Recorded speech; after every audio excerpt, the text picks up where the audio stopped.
সংকটে থাকা ব্যবসায় ঋণ দিতে ২৮,০০০ কোটি টাকা চায় ব্যাংকগুলো। ৩৮ ব্যাংক এই অর্থ চেয়েছে বাংলাদেশ ব্যাংকের কাছে। অন্যদিকে ১৭টি ব্যাংক ৪১,০০০ কোটি টাকা যোগান দিতে সম্মত হয়েছে। বিশ্লেষকরা বলছেন ঋণ বিতরণে সতর্ক থাকতে হবে। আর উদ্যোক্তারা বলছেন ২.৫ মাসেও তারা পায়নি তহবিল, ফলে দিন দিন রুগ্ন হচ্ছে শিল্প খাত। সাইদা মানের রিপোর্ট। বাংলাদেশ ব্যাংকের গভর্নর মোস্তাকুর রহমান মে মাসের তৃতীয় সপ্তাহে ব্যবসা বাণিজ্যকে গতিশীল করতে প্রণোদনা প্যাকেজ ঘোষণা করেন। তারপর জুন মাসের শুরুতে প্রথম নীতিমালা দেওয়া হয়। এরপর আরও বেশ কিছু প্যাকেজ ঘোষণা করে নীতিমালা হয়েছে। প্রণোদনা প্যাকেজের পরিমাণ ৬০,০০০ কোটি টাকা। এর মধ্যে কেন্দ্রীয় ব্যাংকের নিজস্ব তহবিল থেকে ১৯,০০০ কোটি টাকা, আর ব্যাংকগুলো যোগান দেবে ৪১,০০০ কোটি টাকা। ১৭টি ব্যাংক এই অর্থ যোগান দিতে সম্মতি দিয়েছে।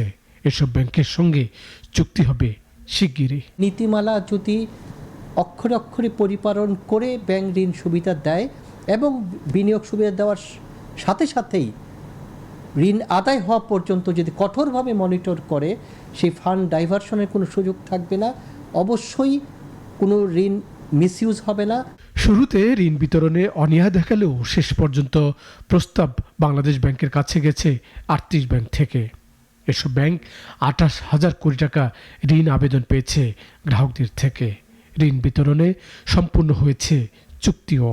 ৪ মাসের স্যালারি, ওয়েজেস পরিমাণ যে টাকা অথবা ইউটিলিটিস বিল পরিমাণ, তাদের যে বাজেট, সেটা তারা আবেদন করেছে বিজিএমএ সেই আবেদনের পরিপ্রেক্ষিতে প্রায় ১.৫ শতাধিক ফ্যাক্টরির ব্যাপারে রিকমেন্ডেশন দিয়েছে। এই প্রসেসটা প্রাথমিকভাবে শেষ হয়ে গেছে। তবে প্রণোদনা প্যাকেজ ঘোষণার প্রায় ২.৫ মাস যাচ্ছে। উদ্যোক্তারা বলছেন তীব্র সংকটে থাকা অনেক শিল্প কারখানায় নতুন করে তালা পড়ার পথে, তবে তারা তহবিল পাচ্ছে না। বর্তমান গ্যাস বিদ্যুৎ সংকটে অনেক কারখানা নতুন করে রুগ্ন হচ্ছে। এখানে প্রণোদনা কি, স্যালারি দিবে, আপনি ইউটিলিটি বিল দিবে আর ক্যাপিটাল দিবে। সো এটা যদি এখন আমাদের সময়, উপযুক্ত সময়, আপনি যদি বলেন আজকে আমরা পাই, আমরা উপকৃত হব।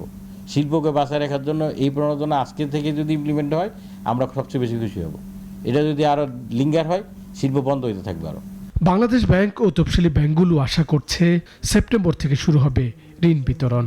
বিশ্লেষকরা বলছেন যাতে ঋণের নামে লোপাট না হয় সে বিষয়ে থাকতে হবে সতর্ক। ব্যাংক যদি মনে করে যে client is not reliable, trustworthy, they will take the money outside the country, disappear, or there is no inheritance plan. বয়স হয়ে গেছে উনি কাজটা বুঝেন না, ওনার ছেলে মেয়েরা দেশে নাই, এইসব ক্ষেত্রে কেন তাদেরকে টাকা দেবে? শ্রমিকদের বেতন সহ ইউটিলিটি বিল যাবে এই অর্থ থেকে, আর ঋণের মেয়াদ হবে ৩ বছর, যেখানে সুদের হারে বাজেট থেকে ভর্তুকি দিবে সরকার। সাইদ আরমান, নাগরিক, ঢাকা।